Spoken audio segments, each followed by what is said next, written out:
ഇപ്പോൾ നിങ്ങൾ കാണുന്നത് ഞാനിപ്പോൾ ചെയ്തുകൊണ്ടിരിക്കുന്ന ബോഡി പോളിഷിംഗ് റുട്ടീൻ്റെ ഏറ്റവും അവസാനത്തെ സ്റ്റെപ്പായ നമ്മൾ വെള്ളം തുടച്ച് മാറ്റുക എന്നുള്ളതാണ്. ഇതിങ്ങനെ ചെയ്തത് കൊണ്ട് മാത്രമായിട്ട് നമുക്ക് ബോഡി പോളിഷിംഗ് ഒന്നും തന്നെ ചെയ്യാൻ പറ്റില്ല. ഇതിന് മുന്നേ ആയിട്ട് 1-2 സ്റ്റെപ്സും കൂടെ ഉണ്ട്. അതൊക്കെയാണ് ഡീറ്റെയിൽ ആയിട്ട് ഇന്നത്തെ വീഡിയോയിൽ ഞാൻ പറഞ്ഞു തരുന്നത്. അപ്പോൾ നിങ്ങൾ വീഡിയോ സ്കിപ്പ് ചെയ്യരുത്, മുഴുവനും കാണണം, എന്നാലേ കറക്റ്റായിട്ടുള്ള ഇൻഫർമേഷൻ കിട്ടുള്ളൂ. ഇതുവരെയും ചാനൽ സബ്സ്ക്രൈബ് ചെയ്യാത്ത ആരെങ്കിലും ഉണ്ടെങ്കിൽ പ്ലീസ് ഒന്ന് സബ്സ്ക്രൈബ് ചെയ്ത് സപ്പോർട്ട് ചെയ്യുക. ഈ വീഡിയോ നിങ്ങൾക്ക് വളരെയധികം ഹെൽപ്ഫുൾ ആയിരിക്കും. സോ ലൈക്ക് ചെയ്യാനും മറക്കണ്ട. അതോടൊപ്പം എന്നെ ആരെങ്കിലും ആദ്യമായിട്ടാണ് കാണുന്നതെങ്കിൽ welcome to my YouTube family. So നമുക്ക് സ്റ്റാർട്ട് ചെയ്യാം. അപ്പോൾ ബോഡി പോളിഷിംഗ് ആണ് ഇന്നത്തെ നമ്മുടെ വീഡിയോ. നിങ്ങൾ തമ്മിലിൽ നിന്ന് തന്നെ കണ്ടിട്ടുണ്ടാവും. അതിൻ്റെ ഏറ്റവും അവസാനത്തെ സ്റ്റെപ്പായ കൈ തുടച്ചു കൊടുക്കുക എന്നുള്ളതാണ് നേരത്തെ ചെയ്തത്. അതിന് മുന്നേ ആയിട്ട് നമ്മൾ കൈ ഒന്ന് വൈപ്പ് ചെയ്തെടുക്കുന്നുണ്ട്. വളരെ സോഫ്റ്റായിട്ടുള്ള ഒരു ടവൽ യൂസ് ചെയ്തിട്ട് ഒന്ന് നനച്ചിട്ട് ഇതുപോലെ കയ്യിലൊന്ന് വൈപ്പ് ചെയ്തെടുക്കുക. ഈ വളയൊക്കെ നിങ്ങൾ മാറ്റി വെക്കണം. ബോഡി പോളിഷിംഗ് ചെയ്യുമ്പം ഇതിൻ്റെ ഒന്നും ആവശ്യമില്ല.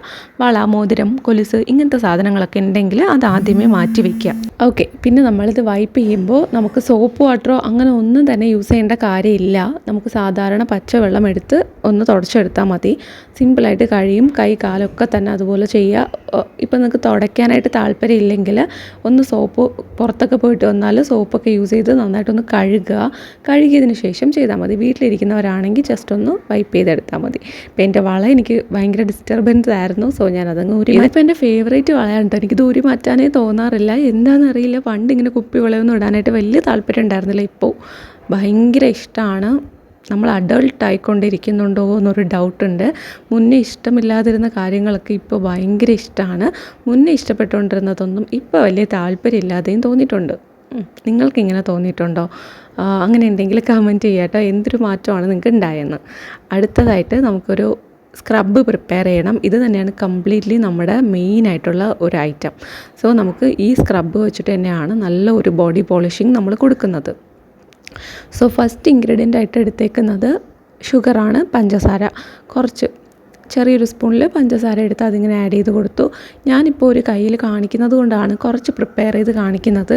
നിങ്ങൾക്ക് കൂടുതൽ ഫുൾ ബോഡി അപ്ലൈ ചെയ്യണം എന്നുണ്ടെങ്കിൽ കുറച്ച് കൂടുതൽ എടുക്കുക. പിന്നെ ഒരുപാട് എടുക്കണ്ട. കാര്യം ഞാൻ പറഞ്ഞുതരാം. ഞാനിപ്പോൾ ഇത് എടുത്തിട്ടുണ്ടെങ്കിലും എനിക്ക് ഇത്ര പോലും ആ കയ്യിൽ ആവശ്യമായിട്ട് വന്നില്ല. അത്രമാത്രം ഇത് നന്നായിട്ട് സ്പ്രെഡ് ചെയ്ത് അപ്ലൈ ചെയ്യാൻ പറ്റും. നല്ല ഒരു ഭയങ്കര ബട്ടറിയാണ്. അതുകൊണ്ട് തന്നെ നന്നായിട്ട് സ്പ്രെഡാകും. സോ ഒരുപാട് ക്വാണ്ടിറ്റി വേണം എന്നില്ല. അടുത്തതായിട്ട് നമുക്ക് ചേർത്ത് കൊടുക്കേണ്ടത് അലോവേര ജെല്ലാണ്. അലോവേര ജെല്ല് നമുക്ക് ഇഷ്ടമുള്ളത് എടുക്കാം. ഞാനിവിടെ എടുത്തേക്കുന്നത് ധാത്രിയുടെ അലോവേര ജെല്ലാണ്. അപ്പോൾ ഇതിൻ്റെ ലിങ്ക് ഞാൻ ടാഗ് ചെയ്ത് കൊടുത്തിട്ടുണ്ടാവും. സോ നിങ്ങൾക്ക് ആവശ്യമുണ്ടെങ്കിൽ ചെക്ക് ചെയ്ത് നോക്കാം. ഇതുപോലത്തെ DIYs അല്ലെങ്കിൽ ഹോം മെയ്ഡ് പാക്സൊക്കെ ചെയ്യാനായിട്ട് നല്ല ഡീസൻ്റായിട്ട് അഫോർഡബിൾ റേറ്റിലുള്ള ഒരു അലോവേര ജെല്ലാണിത്. അപ്പോൾ ഇതെനിക്ക് ഇപ്പോൾ പേഴ്സണലി ഭയങ്കര ഇഷ്ടമാണ്. അതുകൊണ്ട് ഞാനിത് യൂസ് ചെയ്യുന്നുണ്ട്. മോയ്സ്ചറൈസറായിട്ടും യൂസ് ചെയ്യാറുണ്ട്. അപ്പോൾ ഞാനിങ്ങനെ എൻ്റെ അലോവേര ജെല്ലെന്ന്, ഇത് പുതിയതാണ് കേട്ടോ. ഞാൻ മുന്നത്തത് തീർന്നിട്ട് പുതിയത് മേടിച്ചതാണ്. എന്നിട്ട് നമുക്കിത് 1 സ്പൂൺ 1.5 സ്പൂണോളം എടുത്ത് ഈ ഒരു ബൗളിലോട്ട് ഇട്ട് കൊടുക്കാം. ഇത് നമ്മുടെ പാക്ക് പ്രിപ്പയർ ചെയ്യാൻ വേണ്ടിയിട്ടാണ് ചെയ്യുന്നത്. ഇതിന് പകരം നിങ്ങൾക്ക് ഇത്രയും അലോവേര ജെൽ എടുക്കണ്ട എന്നാണെങ്കിൽ നോർമൽ അലോവേര ജെല്ലുണ്ടല്ലോ അത് ചേർത്ത് കൊടുക്കാം. അല്ലെങ്കിൽ ഏതെങ്കിലും ഒരു ക്രീം ചേർത്ത് കൊടുക്കാം. ഏറ്റവും ബെസ്റ്റ് എന്ന് പറയുന്നത് അലോവേര ജെല്ല് തന്നെയാണ്. ഇനി അത് താല്പര്യമില്ല, നിങ്ങളുടെ കയ്യിൽ വേറെ ക്രീം ഏതെങ്കിലും ഉണ്ടെങ്കിൽ നിങ്ങൾക്കത് വാസലിനൊക്കെ ഉണ്ടല്ലോ അതും ചേർത്ത് കൊടുക്കാം. നല്ല രീതിയിൽ സ്കിന്നിനെ ഹൈഡ്രേറ്റ് ചെയ്യാൻ ബെറ്ററാണ്. അടിപൊളി ഒരു ഓപ്ഷനാണ്. സോ നമുക്കിത് അലോവേര ജെല്ല് അല്ലെങ്കിൽ Vaseline or any other moisturising cream ചേർത്ത് കൊടുക്കാം. ഇത്രയും കൂടെ നന്നായിട്ട് മിക്സ് ആക്കുക. ഈ 2 ഇൻഗ്രീഡിയൻസ് മിക്സ് ആക്കുക. ഇപ്പോൾ തന്നെ നിങ്ങൾ ചെയ്യേണ്ട ഒരു കാര്യമാണ് ഞാൻ അടുത്തായിട്ട് ചെയ്യുന്നത്. ഞാനിതിങ്ങനെ വെച്ച് ചെയ്തപ്പോൾ എനിക്ക് ഭയങ്കര എക്സൈറ്റിംഗ് ആയിട്ട് തോന്നിയിട്ട് ഞാനിത് തന്നെ ഇങ്ങനെ നോക്കിക്കൊണ്ടിരിക്കുകയായിരുന്നു മിക്സ് ചെയ്ത്. അപ്പോഴേക്കും ഞാൻ എൻ്റെ 3ാമത്തെ ഇൻഗ്രീഡിയൻറ്റ് ചേർക്കാനായിട്ട് മറന്നുപോയി. സ്കിന്നിന് നല്ല ഒരു എക്സ്ഫോളിയേഷൻ കിട്ടാനാണ് നമ്മൾ ഷുഗർ ചേർത്ത് കൊടുക്കുന്നത്. നല്ല മോയ്സ്ചറൈസിങ് ആക്കാനായിട്ട് അലോവേര ജെല്ലും ചേർത്ത് കൊടുക്കുന്നുണ്ട്. എന്തെങ്കിലും ചെറിയൊരു കട്ട്സോ അല്ലെങ്കിൽ റാഷസോ അങ്ങനെ എന്തെങ്കിലും ഉണ്ടെങ്കിൽ നിങ്ങൾ ഈ പരിപാടി ഇപ്പോൾ ചെയ്യരുത്. ആ റാഷസ് കംപ്ലീറ്റ്ലി മാറിയതിന് ശേഷം വേണം ഇങ്ങനത്തെ ബോഡി പോളിഷിംഗ് ആയിട്ടുള്ള സ്ക്രബിങ് ആയിട്ടുള്ള ഐറ്റംസൊക്കെ നിങ്ങൾ ചെയ്യാനായിട്ട്. അടുത്തതായിട്ട് നമുക്ക് വേണ്ടത് കോക്കനട്ട് ഓയിലാണ്. കോക്കനട്ട് ഓയിലും കുറച്ചുകൂടെ നേരത്തെ നിങ്ങൾക്ക് ആഡ് ചെയ്ത് കൊടുക്കാമായിരുന്നു.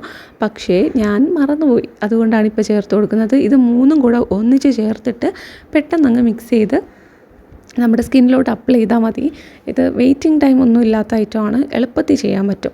ഒന്നുകിൽ പുറത്ത് നിന്ന് ചെയ്യുക, അല്ലെങ്കിൽ വാഷ്റൂമിൽ പോയിട്ട് ബാത്റൂമിൽ നിന്ന് ചെയ്യുന്നതാണ് നല്ലത്. കാര്യം ഇത് പഞ്ചസാരയാണ്. അതുകൊണ്ട് തന്നെ ഇത് എല്ലായിടത്തും വീണിട്ടുണ്ടെങ്കിൽ ക്ലീൻ ചെയ്യാനായിട്ട് ഭയങ്കര പാടായിരിക്കും. അതും പോരാഞ്ഞിട്ട് നമ്മളിതിൽ ഓയിൽ അതുപോലെ തന്നെ അലോവേര ജെല്ലൊക്കെ ചേർക്കുന്നുണ്ടല്ലോ. അതുകൊണ്ട് തന്നെ ഇത് നന്നായിട്ട് നമുക്ക് മെസ്സാക്കും. നമ്മൾ എവിടെ നിന്നാണോ അപ്ലൈ ചെയ്യുന്നത് അവിടെ. കയ്യിൽ കാലിലൊക്കെ അപ്ലൈ ചെയ്യാനാണെങ്കിൽ ഒന്നുകിൽ പുറത്ത് നിന്നിട്ട് ചെയ്യുക, അല്ലെങ്കിൽ വാഷ്റൂമിൽ നിന്ന് ചെയ്യുക. അതാകുമ്പോൾ ക്ലീൻ ചെയ്യാനായിട്ട് എളുപ്പമുണ്ടാവും. ഓക്കെ, അപ്പോൾ ഇതിനി നന്നായിട്ട് മിക്സാക്കി കൊടുക്കുക. ഇപ്പോൾ ചെറുതായിട്ട് ഓയിൽ ചേർത്തത് പിന്നെ കുറച്ച് ചെറുതായിട്ട് നമ്മുടെ ഈ ഒരു ഷുഗർ മെൽറ്റായി തുടങ്ങിയിട്ടുണ്ട്. സാധാരണ പെട്ടെന്ന് എടുത്ത് അപ്ലൈ ചെയ്യുകയാണെങ്കിൽ അങ്ങനെ മെൽറ്റ് ആവത്തില്ല. ഓയിലായാലും അതുപോലെ അലോവേര ജെല്ലിലായാലും വളരെ സ്ലോ ആയിട്ട് മാത്രമേ ഷുഗർ മെൽറ്റ് ആവുള്ളൂ. വെള്ളത്തിലും പാലിലും എന്ന പോലെ എളുപ്പത്തിൽ മെൽറ്റ് ആവത്തില്ല. അതുകൊണ്ട് തന്നെ നമുക്ക് കയ്യിലെടുത്ത് അപ്ലൈ ചെയ്യാനായിട്ട് വളരെ എളുപ്പമായിരിക്കും. ഇത് നമുക്ക് കയ്യിൽ മാത്രമല്ല കാലിലും സൂപ്പറായിട്ട് വർക്കാവും. നമ്മുടെ കാൽപാദത്തിൻ്റെ അവിടെയൊക്കെ ഡെഡ് സെൽസ് ഉണ്ട്, കുറച്ച് കട്ടിയുള്ള സ്കിന്നുണ്ടെങ്കിൽ നമുക്ക് ഈ ഒരു സംഭവം നമ്മുടെ കാലിൽ വെച്ച് സ്ക്രബ് ചെയ്താൽ നല്ല രീതിയിൽ ആ ഒരു ഡെഡ് സെൽസും കുറച്ച് കട്ടിയുള്ള സ്കിന്നൊക്കെ മാറ്റിയിട്ട് നല്ല സോഫ്റ്റ് ആക്കാനായിട്ട് സഹായിക്കും. പോളിഷിങ്ങിൻ്റെ ഏറ്റവും പ്രധാനപ്പെട്ട കാര്യം എന്ന് വെച്ചാൽ നല്ല സോഫ്റ്റ് ആക്കുക എന്നുള്ളതാണ്. അതുപോലെ തന്നെ ചെറിയൊരു വൈറ്റനിങ് എഫക്റ്റും കൊടുക്കുക. ഇപ്പോൾ എൻ്റെ കയ്യിലും ഒക്കെ നിഴലടിക്കുന്നത് നിങ്ങൾക്ക് കാണാൻ പറ്റുമെന്ന് വിശ്വസിക്കുന്നു. ഞാൻ നിന്നിട്ട് ചെയ്യുമ്പോൾ ലൈറ്റിൻ്റെയൊക്കെ ഒരു ഇത് കൊണ്ടിട്ട് എൻ്റെ കയ്യിലോട്ട് നല്ല രീതിയിൽ നിഴലടിക്കും. ഓക്കെ, ഇനി ഇത് നന്നായിട്ട് നമ്മുടെ സ്കിന്നിലോട്ട് ഇതുപോലെ ഒന്ന് അപ്ലൈ ചെയ്ത് കൊടുക്കുക. ഓൾമോസ്റ്റ് മെൽറ്റായി തുടങ്ങിയിട്ടുണ്ട് നമ്മുടെ ഷുഗർ. സോ ഒരുപാട് വെയിറ്റ് ചെയ്യാതെ പെട്ടെന്ന് തന്നെ അപ്ലൈ ചെയ്ത് കൊടുക്കുക. ഇത് നമ്മളിങ്ങനെ ഉരയ്ക്കുമ്പോൾ ഏറ്റവും ജെൻറ്റലായിട്ട് വേണം ചെയ്യാനായിട്ട്. ഒരുപാട് കട്ടിയായിട്ട് റഫായിട്ടൊന്നും ചെയ്യരുത്. പിന്നെ ഒരേ സ്ഥലത്ത് തന്നെ കൂടുതലായിട്ട് ഇങ്ങനെ മസാജ് ചെയ്യരുത്. ഞാനിപ്പോൾ നിങ്ങൾക്ക് കാണിച്ചു തരാൻ വേണ്ടിയിട്ട് അത്ര ഭാഗമല്ലേ കാണിക്കുന്നുള്ളൂ, അതുകൊണ്ടാണ് പിന്നെയും ചെയ്ത് കൊടുക്കുന്നത്. പിന്നെ മേ ബി ഞാനിത് സ്പീഡ് കൂട്ടിയോ റിപ്പീറ്റാക്കിയൊക്കെ ഇടാനുള്ള ചാൻസ് ഉണ്ടല്ലോ. അതുകൊണ്ട് നിങ്ങൾ ചെയ്യുമ്പോൾ ചെയ്യേണ്ട കാര്യം വളരെ പതുക്കെ മൈൽഡായിട്ടൊരു സ്ക്രബ് കൊടുക്കുക. ഞാനിവിടെ ആകെ കൂടെ ഒരു സ്കൂപ്പ്, ജസ്റ്റ് ഒരു വിരൽ വെച്ച് കുറച്ചെടുത്തേ ഉള്ളൂ. അതെൻ്റെ കയ്യിൽ എൽബോ വരെ അപ്ലൈ ചെയ്യാനായിട്ട് പറ്റുന്നുണ്ടായിരുന്നു. നന്നായിട്ട് സ്ക്രബ് ചെയ്യാനും മോയ്സ്ചറൈസ് ചെയ്യാനും എല്ലാത്തിനും അത് മതിയായിരുന്നു. സോ ഞാനിപ്പോൾ എടുത്ത് വെച്ചേക്കുന്ന ഇത്ര ക്വാണ്ടിറ്റി ഉണ്ടല്ലോ, ഇത് തന്നെ എനിക്ക് എൻ്റെ 2 കൈയിലും കഴുത്തിലും ഒക്കെ അപ്ലൈ ചെയ്യാനായിട്ട് പറ്റും. ഇതുപോലെ സെയിം ഒറ്റ തവണ കൂടെ ചെയ്യുകയാണെന്നുണ്ടെങ്കിൽ, പ്രിപ്പയർ ചെയ്യുകയാണെങ്കിൽ ഇതിൻ്റെ ഒരു ഡബിൾ ക്വാണ്ടിറ്റി ചെയ്താൽ കാലിലും എനിക്കിത് തന്നെ മതിയാവും. സോ ഞാൻ പറഞ്ഞു വന്നത് ഏറ്റവും എളുപ്പത്തിൽ കുറച്ച് പ്രിപ്പയർ ചെയ്താലും നല്ല രീതിയിൽ സ്പ്രെഡ് ചെയ്ത് മസാജ് ചെയ്യാൻ പറ്റുന്ന ഒരു ഐറ്റമാണ് ഈ ഒരു ബോഡി പോളിഷിംഗ് പാക്ക്. അതോടൊപ്പം തന്നെ ഇതൊന്ന് ഒട്ടും കുറച്ച് സമയം കഴിയുമ്പോൾ ഇതൊന്ന് ഒട്ടാൻ തുടങ്ങും. അപ്പോൾ നിങ്ങളിത് മസാജ് ചെയ്യരുത്. ആ എടുത്ത് വയ്ക്കുന്ന സമയത്ത് മാത്രമേ മസാജ് ചെയ്യുള്ളൂ. ഇനി ഇതൊരു 10 മിനിറ്റ് ഇങ്ങനെ വെയിറ്റ് ചെയ്യുക. വെയിറ്റ് ചെയ്തതിന് ശേഷം നിങ്ങൾക്കിത് സാധാരണ സോപ്പും വെള്ളവും യൂസ് ചെയ്ത് കഴുകിക്കളയാം. അതുകൊണ്ടാണ് ഞാൻ നേരത്തെ പറഞ്ഞത്, നിങ്ങൾ ആദ്യമേ തന്നെ സോപ്പും വെള്ളവും, അഴുക്കൊന്നുമില്ല, നിങ്ങൾ പുറത്തൊന്നും പോയിട്ടില്ല എന്നുണ്ടെങ്കിൽ സോപ്പും വെള്ളവും ഉപയോഗിച്ച് കഴുകണ്ട. ജസ്റ്റ് സ്കിൻ നമ്മൾ ടവൽ വെച്ച് വൈപ്പ് ചെയ്തെടുത്താൽ മതി. കുറച്ച് നനഞ്ഞ ടവൽ വെച്ച് വൈപ്പ് ചെയ്തെടുക്കുക. ഇത്രയും എളുപ്പത്തിലാണ് നമ്മൾ ചെയ്യുന്നതെങ്കിലും ഇത് വളരെ വളരെ എഫക്റ്റീവാണ്. കഴിഞ്ഞു, നമ്മുടെ പണിയൊക്കെ കഴിഞ്ഞിട്ടുണ്ട്. ഇത് ജസ്റ്റ് ഒന്ന് നമ്മൾ സോപ്പും വെള്ളവും ഉപയോഗിച്ച് നമ്മുടെ ഫുൾ ബോഡി വാഷ് ചെയ്തെടുത്താൽ മതി. സിമ്പിളല്ലേ? എന്തെങ്കിലും ഡൗട്ട് ഉണ്ടെങ്കിൽ കമൻറ്റ് സെക്ഷനിൽ ചോദിക്കുക.